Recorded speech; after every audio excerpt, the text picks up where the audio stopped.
నిధులు, నియామకాలు. అందులో మొట్టమొదటి అంశం నీళ్లు. ఇవాళ నీళ్ల విషయంలో తెలంగాణ రాష్ట్రానికి తీవ్రమైనటువంటి అన్యాయం జరుగుతున్నా ఈ రాష్ట్ర ప్రభుత్వం నిమ్మకు నీరెత్తినట్లు వ్యవహరిస్తూ ఉంది. రాష్ట్ర ముఖ్యమంత్రి గారు కానీ, నీటిపారుదల శాఖ మంత్రి గారు కానీ, ఆ శాఖ అధికారులకు యొక్క అలసత్వం వల్ల రాష్ట్రానికి తీవ్రమైనటువంటి అన్యాయం జరిగేటువంటి పరిస్థితి ఉన్నది. మనందరం కూడా చూస్తూ ఉన్నాం. పత్రికల్లో పతాక శీర్షికన వార్తలు వస్తూ ఉన్నాయి. మీడియా న్యూస్ ఛానల్స్లో హెడ్లైన్స్లో వార్తలు వస్తూ ఉన్నాయి. ఆంధ్రప్రదేశ్ కానీ, ఇటు కర్ణాటక కానీ పెద్ద ఎత్తున గోదావరి జలాలను తరలించే ప్రయత్నం ఇటు ఆంధ్రప్రదేశ్ చేస్తుందని, తుంగభద్ర నదీ జలాలను కర్ణాటక, ఆంధ్రప్రదేశ్లు కొత్త ప్రాజెక్టులు కట్టి నీళ్లు తరలించకపోయే ప్రయత్నం పతాక శీర్షికన వార్తలు వస్తున్నా ఈ రాష్ట్ర ప్రభుత్వానికి చీమ గుట్టినట్టు కూడా లేదు. ఇవాళ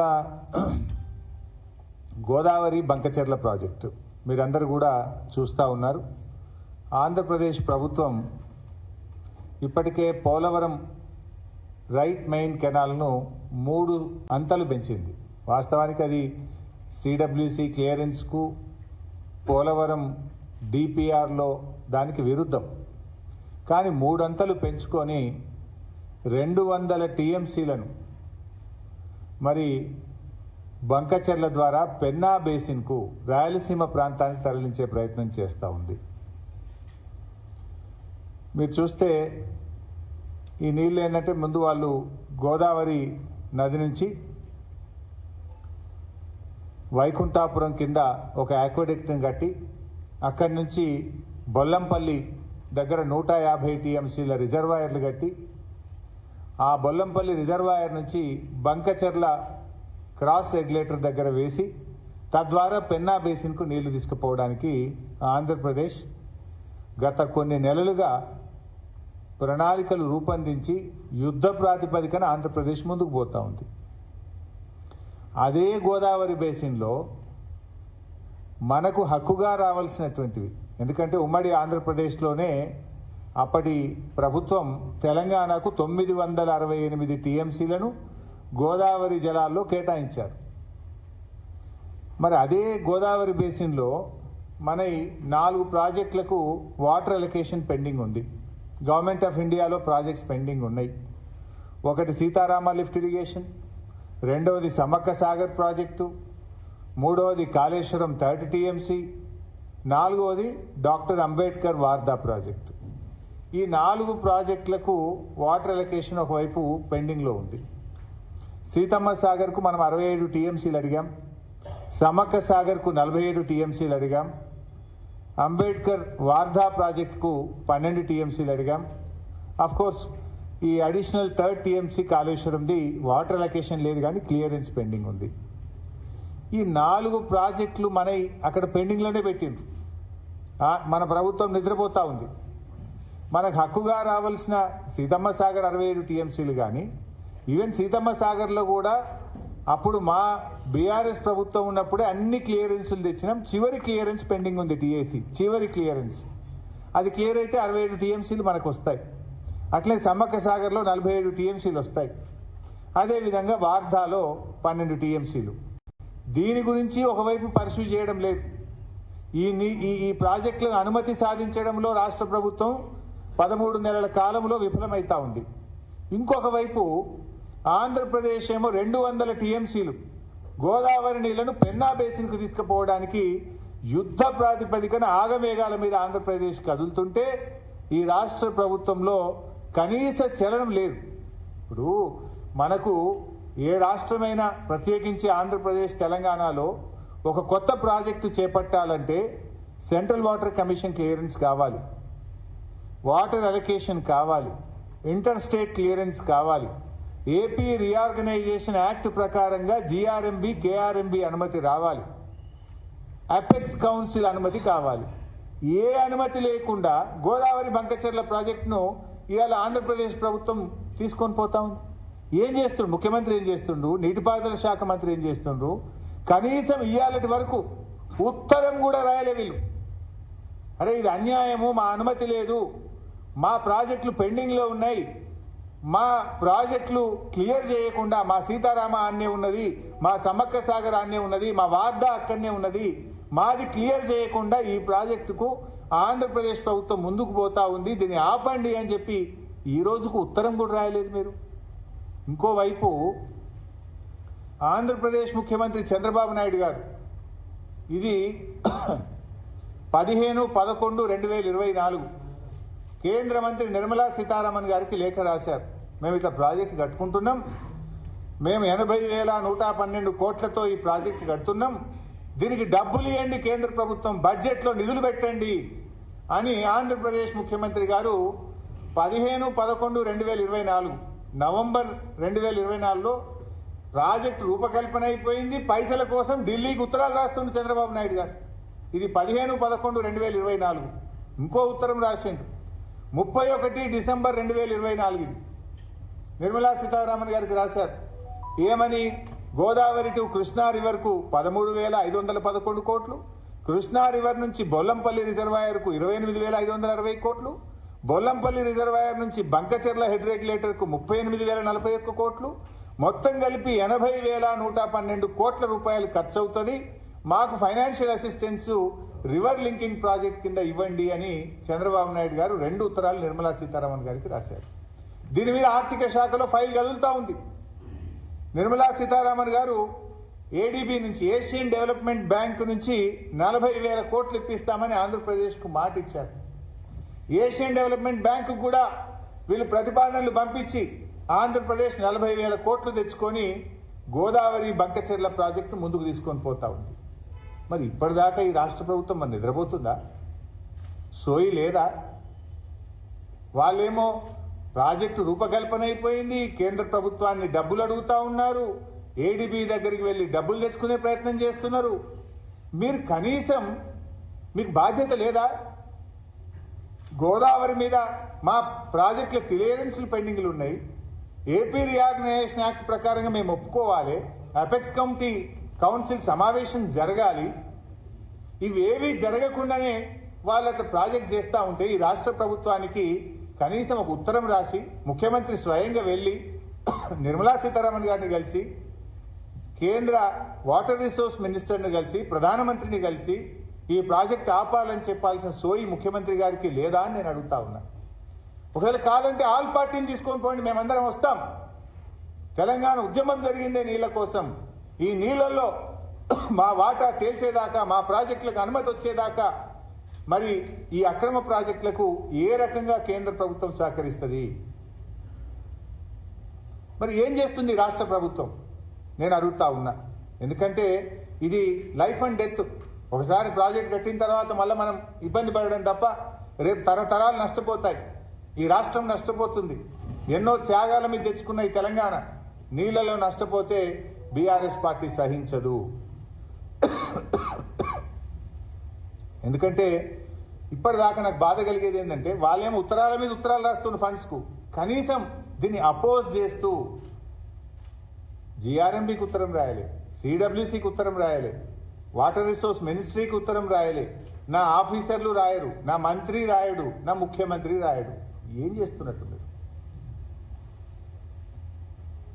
ఒక ఆయనను అడ్వైజర్ పెట్టుకున్నారు ఇంకా ఆదిత్యనాథ్ దాస్ గారు.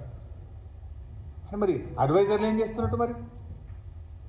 మరి ఏంది ఇంతమంది అడ్వైజర్లు ఉండి, మంత్రి ఉండి, ముఖ్యమంత్రి ఉండి, డిపార్ట్మెంట్ ఉండి, సెక్రటరీలు ఉండి, ఈఎన్సీలు ఉండి మీరు ఏం చేస్తున్నారని నేను అడుగుతా ఉన్నా. ఈరోజు ఆ అడ్వైజర్ గారి గురించి చెప్తే బాధ కలుగుతుంది. ఎటువంటి వాళ్ళని అడ్వైజర్ తెచ్చుకున్నారంటే వీళ్ళు, ఆయన అక్రమంగా ఆంధ్రప్రదేశ్ కడుతున్న రాయలసీమ లిఫ్ట్ ఇరిగేషన్ ప్రాజెక్టు మీద ఆంధ్రప్రదేశ్ తరఫున ట్రిబ్యునల్ ముందు తప్పుడు వాదనలు వినిపిస్తే, సుప్రీంకోర్టు ముందు తప్పుడు వాదనలు వినిపిస్తే కోర్టు 3 నెలల జైలు శిక్ష వేసింది. నాకు ఆంధ్రప్రదేశ్ చీఫ్ సెక్రటరీగా ఆదిత్యనాథ్ దాస్ గారికి 3 నెలల జైలు శిక్ష వేసింది. ఈ భారతదేశంలో ఒక చీఫ్ సెక్రటరీకి 3 నెలల జైలు శిక్ష ఎవరికైనా పడ్డదంటే ఒక ఆదిత్యనాథ్ దాస్కి పడ్డది. ఆ రోజు ఆంధ్రప్రదేశ్ చీఫ్ సెక్రటరీగా ఆంధ్రప్రదేశ్ కోసం ఆయన పనిచేసిండు. ఆంధ్రప్రదేశ్ ప్రయోజనాల కోసం పనిచేస్తూ తెలంగాణ ప్రయోజనాల గండిగొట్టి తెలంగాణ హక్కులను కాలరాసే విధంగా పనిచేసిన ఆదిత్యనాథ్ దాస్ గారిని ఇవాళ తెలంగాణ నీటిపారుదల శాఖకు అడ్వైజర్ గా పెట్టుకున్నారు. అంటే మీరు ఎవరి కోసం పనిచేస్తున్నారు? ఆంధ్రప్రదేశ్ కోసం పనిచేసిన వాళ్ళని పెట్టుకుంటున్నారా? తెలంగాణ ప్రయోజనాలకు భంగం కలిగించి గండి కొట్టిన మనిషే దొరికిందా? ఇంక మీకు దేశంలో ఈ నీటిపారుదల శాఖకు అడ్వైజర్ గా పెట్టుకోవడానికి మనిషే లేడా? అంటే మాకు డౌట్ వస్తా ఉంది. ఇవాళ తెలంగాణ ఎందుకు అపోజ్ చేస్తలేదు? ఆంధ్రప్రదేశ్ గోదావరి బంకచెర్ల ప్రాజెక్టును ఇంత యుద్ధ ప్రాతిపదికన ముందుకు తీసుకుపోతుంటే తెలంగాణ మౌనం వెనుక ఉన్న అర్థం ఏంది? ఈ ఆదిత్యనాథ్ దాస్ గారు ఉన్నారా? ముఖ్యమంత్రి గారు ఏమైనా గురుదక్షిణ చెల్లించుకుంటున్నారా? ఏం జరుగుతుంది? రాష్ట్ర ప్రయోజనాలు మీకు పట్టవా అని నేను అడుగుతా ఉన్నా. ఈ రోజు వరకు ఎందుకు దీన్ని మీరు వ్యతిరేకిస్తూ లేఖ రాయలేదు? ఎందుకు మన రాష్ట్ర ప్రభుత్వం నిరసన తెలపలేదు? ఎందుకు మా పెండింగ్ ప్రాజెక్టులు క్లియర్ చేయకుండా ఈ ప్రాజెక్టును ఎట్లా అలో చేస్తారని చెప్పి మీరు ఎందుకు మాట్లాడలేదు? ఇది చాలా బాధ కలుగుతున్నటువంటి అంశం. నేను ఈ బాబు గారి లెటర్లు కూడా మీ అందరికి పంపిస్తాను, మీడియాకు కూడా మీ అందరికి కూడా షేర్ చేస్తాను. ఇకపోతే మరి అడ్వైజర్ గారేమో ఇప్పటిదాకా ఏమి ఆయన కూడా స్పందించలేదు. అడ్వైజర్ ఉండేది ఎందుకు? నువ్వు అడ్వైజ్ చేయాలి రాష్ట్ర ప్రభుత్వానికి. ఇటు ఆంధ్రప్రదేశ్ ఫాస్ట్ గా ప్రాజెక్ట్ కడుతుంది, మనకు అన్యాయం జరుగుతుంది, వెంటనే మనం లెటర్లు రాయాలని చెప్పాలి కదా. ప్రభుత్వం నిద్రపోతున్నా కనీసం అడ్వైజర్ అని చెప్పాలి కదా. ఇప్పుడు ఇంకో దిక్కు ఏమైతుంది భాయ్ సాబ్, అటు తుంగభద్రలో కూడా మీరు చూస్తే రెండు, అటు కర్ణాటక ఇటు తెలంగాణ, రెండు తుంగభద్రాలో కూడా ఇటు కర్ణాటక ఇటు ఆంధ్రప్రదేశ్ రెండు రాష్ట్రాలు కూడా తుంగభద్రాలో కూడా నీళ్ళకు గండి కొట్టే ప్రయత్నం చేస్తున్నారు. మనకేందంటే శ్రీశైలంకి వచ్చే నీళ్లు అటు తుంగభద్ర నుంచి ఇటు కృష్ణా నుంచి వస్తాయి. తుంగభద్ర నుంచి కూడా మంచి సఫిషియెంట్ క్వాంటిటీ ఆఫ్ వాటర్ వస్తుంది. ఆ తుంగభద్ర నుంచి కూడా మనకు నీళ్లు రాకుండా అటు కర్ణాటక గండి కొడతా ఉంది, ఇటు ఆంధ్రప్రదేశ్ కొడుతుంది. దాని మీద కూడా నిద్రపోతున్నారు. తుంగభద్రలో ఏమైతుంది, అటు కర్ణాటక లో లెవెల్ కెనాల్కు సమాంతరంగా మరో కాలువ దవ్వుతా ఉంది. అదేవిధంగా కర్ణాటక నావలి రిజర్వాయర్ను 31 టీఎంసీల సామర్థ్యం నుంచి 52 టీఎంసీలకు పెంచే ప్రయత్నం చేస్తుంది. కర్ణాటక రిజర్వాయర్ సామర్థ్యం పెంచిన ప్యారలల్ కెనాల్ దవ్వినా మీరు స్పందించరైతే. ఇటు ఆంధ్రప్రదేశ్ కూడా తుంగభద్ర డ్యాంకు కుడివైపు నుంచి హెచ్ఎల్సీ ద్వారా కూడా నీళ్లు తీసుకుపోయే ప్రయత్నం. అంటే ఆంధ్రప్రదేశ్ ఒకవైపు తుంగభద్ర నుంచి నీళ్లు మళ్లించే ప్రయత్నం చేస్తుంది. మరి మనకు ఇటు ఆర్డీఎస్ దెబ్బతింటది, దాని మీదనే మనకు ఆర్డీఎస్ కూడా ఉన్నది. అటు ఆర్డీఎస్ కు నష్టమవుతుంది, ఇటు శ్రీశైలం ఎండిపోయే ప్రమాదం ఉంటుంది. శ్రీశైలంకు నీళ్లు రాకపోతే మన మహబూబ్ నగర్, మన నల్లగొండ త్రాగునీటి అవకాశాలు దెబ్బతింటాయి. మహబూబ్ నగర్ లోని మన పాలమూరు ఎత్తిపోతల పథకం, మన కల్వకుర్తి ఎత్తిపోతల పథకం, మన దిండి ఎత్తిపోతల పథకం, మన సాగర్ ఆయకట్టు, ఇవన్నీ దెబ్బతినే ప్రమాదం ఉంటుంది కదా. మరి తుంగభద్ర నీళ్లను అటు కర్ణాటక ఇటు ఆంధ్రప్రదేశ్లు అక్రమంగా మళ్లించుకునే ప్రయత్నం చేస్తుంటే ఎందుకు ఈ రాష్ట్ర ప్రభుత్వం మౌన ముద్ర వేసుకున్నది? ఎందుకు ఈ రాష్ట్రం మౌనంగా ఉన్నది? ఇది మీ బాధ్యత కాదా అని చెప్పి ఈరోజు మేము అడుగుతా ఉన్నాం. ఆ రోజు మీరు చూస్తే గతంలో బీఆర్ఎస్ ప్రభుత్వం ఉన్నప్పుడు అప్పటి ఆంధ్రప్రదేశ్ ప్రభుత్వం గోదావరి పెన్న 330 టీఎంసీలు ఫ్లడ్ వాటర్ తీసుకుపోతామని 2017లో వాళ్ళకు ప్రాజెక్ట్ తయారు చేసింది. ఆ రోజు 2017 అప్పుడు గౌరవ ముఖ్యమంత్రి కేసీఆర్ గారు చాలా సీరియస్ గా మేము ఆ ప్రాజెక్టును ఆ రోజు అపోజ్ చేయడం జరిగింది. మేము గట్టిగా అన్ని ప్లాట్ఫామ్స్ లో జీఆర్ఎంబి గాని, కేఆర్ఎంబి గాని, సిడబ్ల్యూసి గాని, వాటర్ రిసోర్స్ గాని ఆ రోజు మేము తీవ్రమైనటువంటి నిరసన తెలియజేస్తే అది ఆగిపోయింది ఆ రోజు. కానీ ఈరోజు కొత్తగా వచ్చిన ఆంధ్రప్రదేశ్ ప్రభుత్వం యుద్ధ ప్రాతిపదికన ఇటు గోదావరి నీళ్లను మరి తీసుకుపోయే ప్రయత్నం చేస్తూ ఉంటే వీళ్ళు మాత్రం మరి కనీసం ఈ రోజు వరకు ఉత్తరం కూడా రాయలేదు. చంద్రబాబు నాయుడు గారేమో ప్రాజెక్టు కాదు, ఆయన నిధుల కోసమే ఉత్తరాలు రాస్తుండు. ఒకటి కాదు, రెండు మూడు ఉత్తరాలు రాస్తుండు నిర్మలా సీతారామన్. ఆడ పెద్ద పెద్ద మీటింగ్లు పెడతా ఉన్నాడు. మరి వీళ్ళు ఏం చేస్తున్నారు నాకు అర్థం కాదు. అసలు ప్రిలిమినరీ ఒక వార్తా పత్రికలో వచ్చిందన్నా ప్రభుత్వం దృష్టికి వచ్చినా వెంటనే ప్రభుత్వాలు స్పందించి లెటర్లు రాస్తుంటాయి. గతంలో ఇది కేసీఆర్ గారు రాసిన ఉత్తరం, మీకు ఇది కూడా పంపిస్తారు. 2020లో అపెక్స్ కౌంటీ మీటింగ్ తర్వాత కేసీఆర్ గారు మన హక్కుల గురించి ఎంత క్లియర్ గా గోదావరి బేసిన్ లో, కృష్ణా బేసిన్ లో 2020లో అప్పటి కేంద్ర ప్రభుత్వానికి రాసిన లేఖ, మేము ఏ రకంగా ఆంధ్రప్రదేశ్ ప్రాజెక్టులను వ్యతిరేకించాము, రాయలసీమ లిఫ్ట్ ఇరిగేషన్ ఎట్లా వ్యతిరేకించినాం, పోతిరెడ్డిపాటిని ఎట్లా వ్యతిరేకించినాం, తెలంగాణ హక్కుల కోసం ఏమేం మాట్లాడినాం అనేటువంటిది మేము ఆ రోజు రాసిన లేఖ కాపీ కూడా నేను మీ అందరికి కూడా పంపిస్తాను. మరి అదేవిధంగా మొన్న బ్రిజేష్ కుమార్ ట్రిబ్యునల్ విషయంలో కూడా బీఆర్ఎస్ పార్టీ కేసీఆర్ గారు ఎంతో ప్రయత్నం చేసి సెక్షన్ 3ని సాధించిందే బీఆర్ఎస్ పార్టీ. సెక్షన్ 3 ఎప్పుడొచ్చింది? రాష్ట్రంలో తెలంగాణ ప్రభుత్వం ఏర్పడ్డ మొదటి నెలలోనే కేసీఆర్ గారు అప్పటి నీటిపారుదల శాఖ మంత్రి ఉమాభారతి గారి దగ్గరికి వెళ్లి కలిసి సెక్షన్ 3 కింద ఆంధ్రప్రదేశ్ తెలంగాణ మధ్య కృష్ణా నదీ జలాలను పునః పంపిణీ చేయాలని లేఖ పెట్టారు. ఉమాభారతి గారి దగ్గర లెటర్ పెట్టారు. అప్పటి నుంచి జరిగిన పోరాటం, గడ్కరీ గారు వచ్చినా, షెకావత్ గారు వచ్చినా, మధ్యలో సుప్రీంకోర్టుకు వెళ్లి చివరి దాకా ఫైట్ చేసి సెక్షన్ 3ని మేము సాధించినాం. ఇవాళ ఆంధ్రప్రదేశ్ పోయి మళ్ళా ఆ సెక్షన్ 3 మీద సుప్రీంకోర్టులో కేసేసి మీరు కేవిట్ అయ్యారా? కనీసం ఏం చేస్తున్నారు? కేవిట్ అయ్యారా? మనం చేసిన పోరాటం మీద ట్రిబ్యునల్ ఏం చెప్పింది? మొన్న సెక్షన్ 3ని ముందు వింటాము అన్నారు. యాక్చువల్గా ఇన్ఫాక్ట్ ఇక్కడ కూడా రాష్ట్ర ప్రభుత్వం సరిగ్గా అధికారులు చెప్తున్నట్టు తెలుస్తుంది, నాకు అనిపిస్తలేదు. ఇంజనీర్లు కానీ అధికారులు కానీ రాష్ట్ర ప్రభుత్వాన్ని సరిగ్గా గైడ్ చేస్తలేరు. సెక్షన్ 3 అనేది సెక్షన్ 89 కింద సెక్షన్ 3 యాడ్ అయింది, అంటే సబ్స్యూమ్డ్. ఒకసారి సబ్స్యూమ్ అయిపోయిన తర్వాత ఇక అసలు సెక్షన్ 89 ఉండదు. నా ఓన్లీ కృష్ణా జలాలను బల్క్ గా ఆంధ్రప్రదేశ్ తెలంగాణ మధ్య పంచుడే సెక్షన్ 3. అది వచ్చిన తర్వాత ఇక సెక్షన్ 89 ఉండదు. కానీ రాష్ట్ర ప్రభుత్వం ఏం చెప్పిందంటే, నేను ఎక్కడ చూసినా ముందు మా ఓన్లీ సెక్షన్ 3 వినాలే, కాదంటే రెండింటిని క్లబ్ చేసి వింటే సెక్షన్ 3 మొదలు నుండి తర్వాత సెక్షన్ 89 వినుండ్రి. అసలు సెక్షన్ 89 ఉండదు. ఇక when you got the section 3 it is subsumed, section 89 is subsumed. So ఒకవైపు మళ్ళీ ఏమైంది, ఇప్పుడు దాని మీద ఆంధ్రప్రదేశ్ సుప్రీంకోర్టులో కేసేసింది. మీరు కేవిట్ వేసుకోరా? వెంటనే మీరు కేవిట్ వేయాల్సి ఉండే కదా, వెంటనే ఒక మంచి అడ్వకేట్లను పెట్టి మనం వాదించాల్సి ఉండే కదా. ఇది యాక్చువల్లీ 10 ఏళ్ళు మేము కష్టపడి సెక్షన్ 3ని సాధించినాం. మేము దాన్ని జాగ్రత్తగా వాదనలు వినిపించి సెక్షన్ 3ని మనం విజయవంతంగా మళ్ళీ మనం ద్వారా 2 రాష్ట్రాల మధ్య నదీ పరివాహక ప్రాంతానికి అనుగుణంగా నీళ్లను మనం సాధించుకోవాల్సినటువంటి అవసరం ఉంది. దాని మీద దృష్టి పెట్టేటువంటి ప్రయత్నం చేయాలని చెప్పి కూడా మేము ప్రభుత్వాన్ని కోరుతా ఉన్నాం.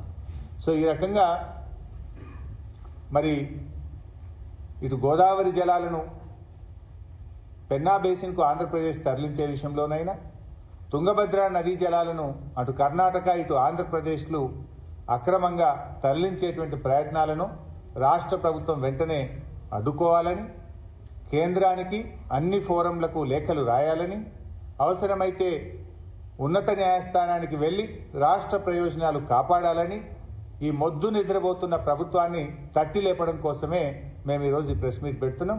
రాష్ట్ర హక్కులు మాకు ముఖ్యం, రాష్ట్ర ప్రయోజనాలు ముఖ్యం. చిల్లర రాజకీయాలు మానుకోండి. మేము ఇస్తున్నది ఒక రాష్ట్రానికి సంబంధించి, భవిష్యత్ తరాలకు సంబంధించి సూచనలు ఇస్తా ఉన్నాం. మీరేమో కనీసం పట్టించుకుంటలేరు. ఒకరు దావోసు, ఇంకొకరు కర్ణాటకలు, ఇంకొకరు ఢిల్లీ యాత్రల్లో బిజీ ఉన్నారు. మీరు సరే, మీ యాత్రలు మీ ఇష్టం, కానీ రాష్ట్ర ప్రయోజనాలు మాకు ముఖ్యం. చిల్లర రాజకీయాలు మానేసి రాష్ట్ర ప్రయోజనాలు కాపాడే ప్రయత్నం చేయండి. లేదు, మీకు నిజాయితీ ఉంటే ఆల్ పార్టీ మీటింగ్ పిలవండి, వచ్చి మీకు ఇంకా విలువైన సూచనలు సలహాలు కూడా ఇస్తాం. మీకు ఏదైనా అర్థం కాకపోతే అడగండి, చెప్పడానికి కూడా మేము సిద్ధంగా ఉన్నాం. కానీ మళ్ళీ ఏదో మాట్లాడి ఎవరినో పెట్టించి ఈ చిల్లర తిట్టుడు, బూతులు, నాకు తిట్టలేక కాదు, బూతులు మాట్లాడలేక కాదు. సమయం సందర్భం ఉన్నప్పుడు రాజకీయాలు పక్కన పెట్టి రాష్ట్ర ప్రయోజనాలు కాపాడుకోవాలి. ఇతర రాష్ట్రాలు చూసి నేర్చుకోవాలి. రాజకీయాల కంటే రాష్ట్ర ప్రయోజనాలు ముఖ్యం. మన రాష్ట్రానికి హక్కుగా రావాల్సిన నీటి వాటాలు మనకు ముఖ్యం. ఆ నీళ్లు సాధించుకోవడం కోసం, అక్రమ ప్రాజెక్టులను అడ్డుకోవడం కోసం ప్రభుత్వం వెంటనే కళ్ళు తెరిచి యుద్ధ ప్రాతిపదికన చర్యలు తీసుకోవాలని మేము కోరుతున్నాం. Thank you. ఇంకొకరు ఢిల్లీ యాత్రల్లో బిజీ ఉన్నారు మీరు.